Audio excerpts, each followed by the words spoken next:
शांताकारं भुजंगशयनं पद्मनाभं सुरेशं विश्वाधारं गगनसदृशं मेघवर्णं शुभांगं लक्ष्मीकान्तं कमलनयनं योगिभिर्ध्यानगम्यं वंदे विष्णु भवभयहरं सर्वलोकैकनाथं।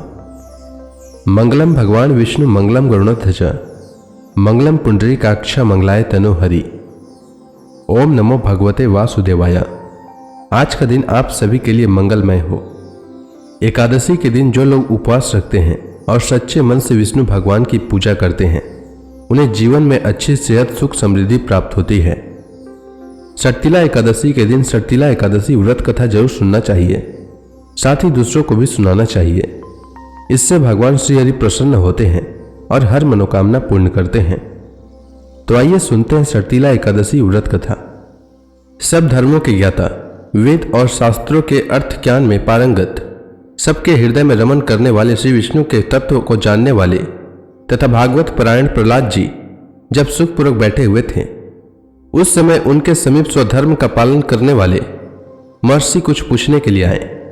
महर्षियों ने कहा, प्रहलाद जी, आप कोई ऐसा साधन बताइए जिससे ज्ञान, ध्यान और इंद्रिय निग्रह के बिना ही अनायास भगवान विष्णु का परम पद प्राप्त हो जाता है। उनके ऐसा कहने पर संपूर्ण लोगों के हित के लिए उद्यत रहने वाले विष्णु भक्त महाभाग प्रहलाद जी ने संक्षेप में इस प्रकार कहा, महर्षियों, जो 18 पुराणों का सार से भी सारतर तत्व है जिसे कार्तिकेय जी के पूछने पर भगवान शंकर ने उन्हें बताया था, उसका वर्णन करता हूं, सुनिए। महादेव जी कार्तिकेय से बोले, जो कली में एकादशी की रात में जागरण करते समय वैष्णव शास्त्र का पाठ करता है उसके कोटि जन्मों के किए हुए 4 प्रकार के पाप नष्ट हो जाते हैं। जो एकादशी के दिन वैष्णव शास्त्र का उपदेश करता है उसे मेरा भक्त जानना चाहिए। जिसे एकादशी के जागरण में निद्रा नहीं आती तथा जो उत्साह पूर्वक नाचता और गाता है वह मेरा विशेष भक्त है। मैं उसे उत्तम ज्ञान देता हूं और भगवान विष्णु मोक्ष प्रदान करते हैं। अतः मेरे भक्त को विशेष रूप से जागरण करना चाहिए। जो भगवान विष्णु से वैर करते हैं उन्हें पाखंडी जानना चाहिए। जो एकादशी को जागरण करते हैं और गाते हैं उन्हें आधे निमेष में अग्निष्टोम और अतिरात्र यज्ञ के समान फल प्राप्त होता है। जो रात्रि जागरण में बारंबार भगवान विष्णु के मुखार बिंद का दर्शन करते हैं उनको भी वही फल प्राप्त होता है। जिनके वंश के लोग एकादशी की रात में जागरण करते हैं वही धन्य है। जिन्होंने एकादशी को जागरण किया है उन्होंने यज्ञ, दान, गया, श्राद्ध और नित्य प्रयाग स्नान कर लिया। उन्हें सन्यासियों का पुण्य भी मिल गया और उनके द्वारा इष्टपूर्त कर्मों का भी भली भांति पालन हो गया। षडानन, भगवान विष्णु के भक्त जागरण सहित एकादशी व्रत करते हैं, इसलिए वे सदा ही मुझे विशेष प्रिय हैं। जिसने वर्धनी एकादशी की रात में जागरण किया है उसने पुनः प्राप्त होने वाले शरीर को स्वयं ही भस्म कर दिया। जो एकादशी की रात को जागरण करता है वह भगवान विष्णु के स्वरूप में लीन हो जाता है। जिसने हरि बोधनी एकादशी की रात में जागरण किया है उसके स्थूल सूक्ष्म सभी पाप नष्ट हो जाते हैं। जो एकादशी की रात में जागरण तथा ताल स्वर के साथ संगीत का आयोजन करता है उसे महान पुण्य की प्राप्ति होती है। जो एकादशी के दिन ऋषियों द्वारा बनाए हुए दिव्य स्तोत्रों से ऋग्वेद, यजुर्वेद तथा सामवेद के वैष्णव मंत्रों से, संस्कृत और प्राकृत के अन्य स्तोत्रों से व गीत वाद्य आदि के द्वारा भगवान विष्णु को संतुष्ट करता है उसे भगवान विष्णु भी परमानंद प्रदान करते हैं। जो एकादशी की रात में भगवान विष्णु के आगे वैष्णव भक्तों के समीप गीता और विष्णु सहस्त्र नाम का पाठ करता है वह उस परम धाम में जाता है जहां साक्षात भगवान नारायण विराजमान है। पुण्य में भागवत तथा स्कंद पुराण भगवान विष्णु को प्रिय है। मथुरा और व्रज में भगवान विष्णु के बाल चरित्र का जो वर्णन किया गया है उसे जो एकादशी की रात में भगवान केशव का पूजन करके पढ़ता है उसका पुण्य कितना है यह मैं नहीं जानता, कदाचित भगवान विष्णु जानते हो। बेटा, भगवान के समीप गीत, नृत्य और स्तोत्र पाठ आदि से जो फल होता है वही कली में श्री हरि के समीप जागरण करते समय विष्णु सहस्त्र नाम, गीता तथा श्रीमद् भागवत का पाठ करने से सहस्त्र गुना होकर मिलता है। जो श्री हरि के समीप जागरण करते समय रात में दीपक जलाता है उसका पुण्य 100 कल्पों में भी नष्ट नहीं होता। जो जागरण काल में मंजरी सहित तुलसी दल से भक्ति पूर्वक श्री हरि का पूजन करता है उसका पुनः इस संसार में जन्म नहीं होता। स्नान, चंदन, लेप, धूप, दीप, नैवेद्य और तांबुल यह सब जागरण काल में भगवान को समर्पित किया जाए तो उससे अक्षय पुण्य होता है। कार्तिकेय, जो भक्त मेरा ध्यान करना चाहता है वह एकादशी की रात्रि में श्री हरि के समीप भक्ति पूर्वक जागरण करे। एकादशी के दिन जो लोग जागरण करते हैं उनके शरीर में इंद्र आदि देवता आकर स्थित हो जाते हैं। जो जागरण काल में महाभारत का पाठ करते हैं वे उस परम धाम में जाते हैं जहां सन्यासी महात्मा जाया करते हैं। जो उस समय श्री रामचंद्र जी का चरित्र 10 कंठ वध पढ़ते हैं वे योग वेताओं की गति को प्राप्त होते हैं। जिन्होंने श्रीहरि के समीप जागरण किया है उन्होंने 4 वेदों का स्वाध्याय, देवताओं का पूजन, यज्ञों का अनुष्ठान तथा सब तीर्थों में स्नान कर लिया। श्री कृष्ण से बढ़कर कोई देवता नहीं है और एकादशी व्रत के समान दूसरा कोई व्रत नहीं है। जहां भागवत शास्त्र है, भगवान विष्णु के लिए जहां जागरण किया जाता है और जहां शालिग्राम शिला स्थित होती है वहां साक्षात भगवान विष्णु उपस्थित होते हैं। अब आइए सुनते हैं षटतिला एकादशी व्रत कथा। भगवान श्री कृष्ण के श्रीमुख से एकादशियों का महात्म्य सुनकर श्रद्धापूर्वक उन्हें प्रणाम करते हुए युधिष्ठिर ने कहा, हे केशव, आपके श्रीमुख से एकादशियों की कथा सुनकर मुझे असीम आनंद की प्राप्ति हुई है। हे मधुसूदन, कृपया कर अन्य एकादशियों का महात्म्य सुनाने की भी अनुकंपा करें। भगवान श्री कृष्ण ने कहा, हे युधिष्ठिर, अब मैं माघ मास के कृष्ण पक्ष की एकादशी जिसे षटतिला एकादशी के नाम से जाना जाता है उसकी कथा सुनाता हूं, तुम ध्यानपूर्वक श्रवण करो। एक बार दालभी ऋषि ने पुलत से ऋषि से पूछा, हे ऋषि श्रेष्ठ, मनुष्य मृत्यु लोक में ब्रह्म हत्या आदि महापाप करते हैं और दूसरे के धन की चोरी तथा दूसरे की उन्नति देखकर ईर्ष्या आदि करते हैं। ऐसे महान पाप मनुष्य क्रोध, ईर्ष्या, आवेग और मूर्खतावश करते हैं और इसके बाद शोक भी करते हैं कि हाय, यह हमने क्या कर दिया। हे महामुनि, ऐसे मनुष्यों को नरक से बचाने का क्या उपाय है? कोई ऐसा उपाय बताने की कृपा करें जिससे ऐसे मनुष्यों को नरक से बचाया जा सके, अर्थात उन्हें नरक की प्राप्ति न हो। ऐसा कौन सा दान पुण्य है जिसके प्रभाव से नरक की यातना से बचा जा सकता है? इन सभी प्रश्नों का हल आप कृपया पूर्वक बताइए। दालभी ऋषि की बात सुनकर पुलत्स्य ऋषि ने कहा, हे मुनिश्रेष्ठ, आपने मुझसे अत्यंत गूढ़ प्रश्न पूछा है। इससे संसार में मनुष्यों का बड़ा लाभ होगा। जिस रहस्य को इंद्र आदि देवता भी नहीं जानते वह रहस्य मैं आपको अवश्य ही बताऊंगा। माघ मास आने पर मनुष्य को स्नान आदि से शुद्ध रहना चाहिए और इंद्रियों को वश में करके तथा काम, क्रोध, लोभ, मोह, ईर्ष्या तथा अहंकार आदि से सर्वदा बचना चाहिए। पुष्य नक्षत्र में गोबर के पास तिल मिलाकर उपले बनाना चाहिए। इन उपलों से 108 बार हवन करना चाहिए। जिस दिन मूल नक्षत्र और एकादशी तिथि हो तब अच्छे पुण्य देने वाले नियमों को ग्रहण करना चाहिए। स्नान आदि नित्य कर्म से देवों के देव भगवान श्रीहरि का पूजन व कीर्तन करना चाहिए।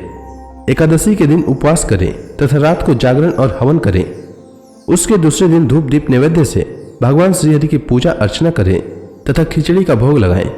उस दिन श्री विष्णु को पेठा, नारियल, सीताफल या सुपारी आदि अर्घ्य अवश्य देना चाहिए। तदुपरांत उनकी स्तुति करनी चाहिए। हे जगदीश्वर, आप निराश्रितों को भी शरण देने वाले हैं। आप संसार में डूबे हुए का उद्धार करने वाले हैं। हे कमलनयन, हे मधुसूदन, हे जगन्नाथ, हे पुंडरीकाक्ष, आप लक्ष्मी जी सहित मेरे इस तुच्छ अर्घ्य को स्वीकार कीजिए। इसके पश्चात ब्राह्मण को जल से भरा घड़ा और तिल का दान करना चाहिए। यदि संभव हो तो ब्राह्मण को गौ और तिल देना चाहिए। इस प्रकार मनुष्य जितने तिलों का दान करता है वह उतने ही सहस्त्र वर्ष स्वर्ग में वास करता है। तिल स्नान, तिल के उपटन, तिलोदक, तिल का हवन, तिल का भोजन, तिल का दान, इस प्रकार 6 रूपों में तिलों का प्रयोग षटतिला कहलाती है। इससे अनेक प्रकार के पाप नष्ट हो जाते हैं। इतना कहकर पुलत्स्य ऋषि ने कहा, अब मैं एकादशी की कथा सुनाता हूं, तुम ध्यानपूर्वक श्रवण करो। एक बार नारद मुनि ने भगवान श्रीहरि से षटतिला एकादशी का महात्म्य पूछा। नारद जी ने कहा, हे प्रभु, आप मेरा प्रणाम स्वीकार करें।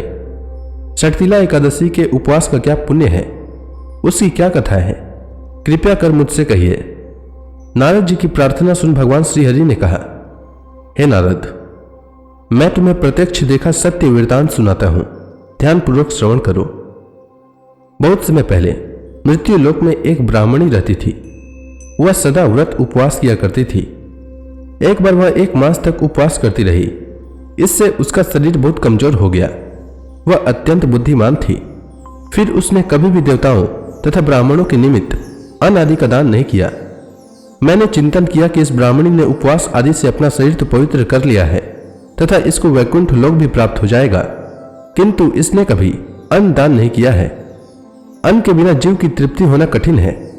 ऐसा चिंतन कर मैं मृत्यु लोक में गया और उस ब्राह्मणी से अन्न की भिक्षा मांगी।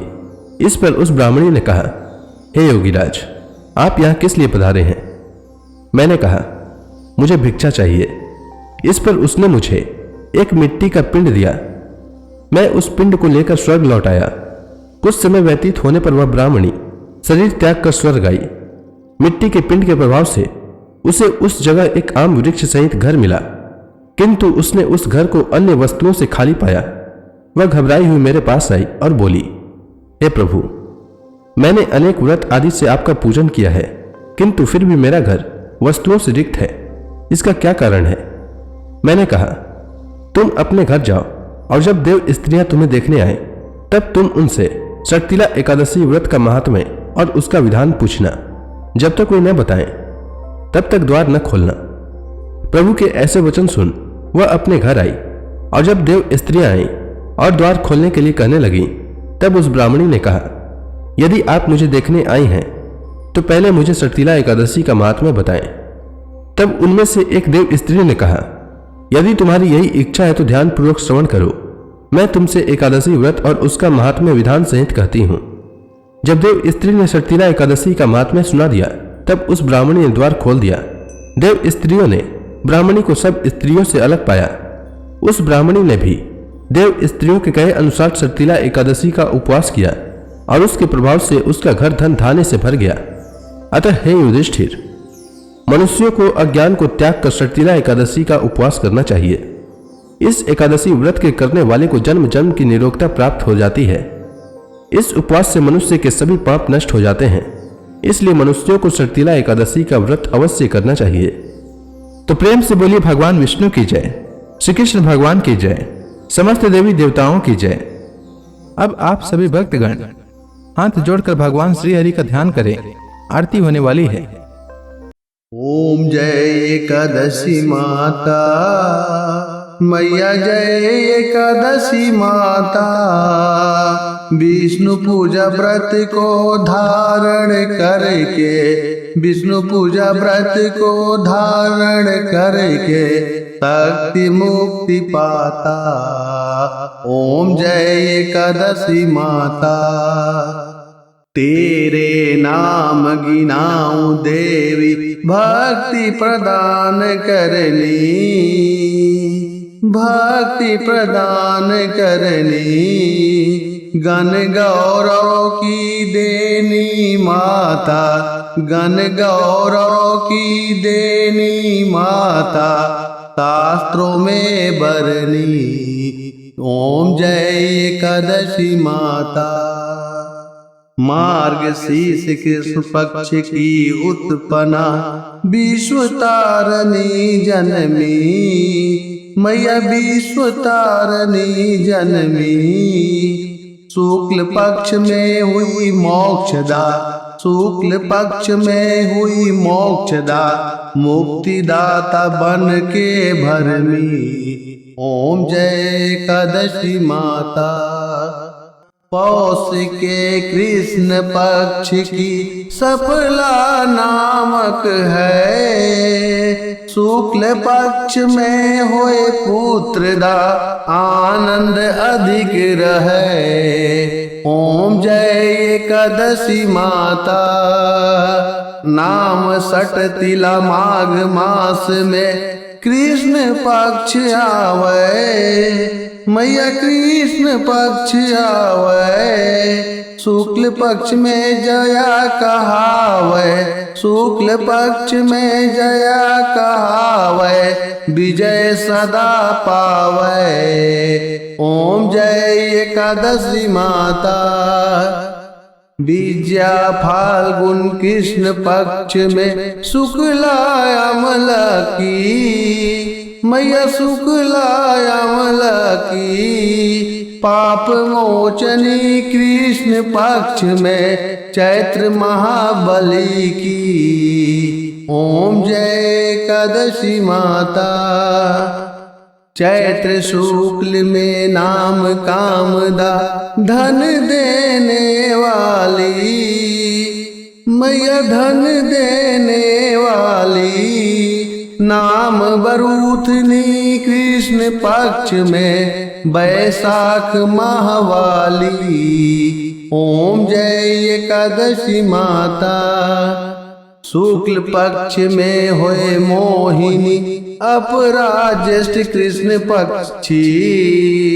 मैया अपराध ज्येष्ठ कृष्ण पक्षी, नाम निर्जला सब सुख करने, शुक्ल पक्ष रखी। ओम जय एकादशी माता, योगिनी नाम आषाढ़ में जानो, कृष्ण पक्ष करनी।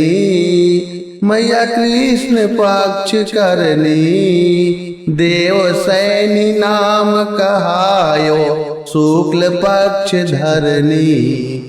ओम जय एकादशी माता, कामिका श्रावण मास में आवे, कृष्ण पक्ष कहिए। श्रावण शुक्ला होए पवित्रा, आनंद से रहिए। ओम जय एकादशी माता, अजा भाद्रपद कृष्ण पक्ष की परिवर्तनी शुक्ला। मैया परिवर्तनी शुक्ला, इंद्राश्विन कृष्ण पक्ष में व्रत से भव सागर निकला। ओम जय एकादशी माता, पापांकुशा है शुक्ल पक्ष में, आप हरण हारी। मैया आप हरण हारी, रमा मास कार्तिक में आवे, सुखदायक भारी। ओम जय एकादशी माता, देवोत्थान शुक्ल पक्ष की दुख नाशक मैया। पावन मास में करो विनती, पार करो नैया। ओम जय एकादशी माता, परमा कृष्ण पक्ष में होती, जन मंगल करनी। मैया जन मंगल करनी, शुक्ल मास में होए पद्धिनी, दुख दरिद्र हरनी। ओम जय एकादशी माता, जो कोई आरती एकादशी की भक्ति सहित गावे। मैया भक्ति सहित गावे, जन गुरु दिता स्वर्गवासा, निश्चय वह पावे। ओम जय एकादशी माता। तो प्रेम से बोलिए विष्णु भगवान की जय, माता लक्ष्मी की जय।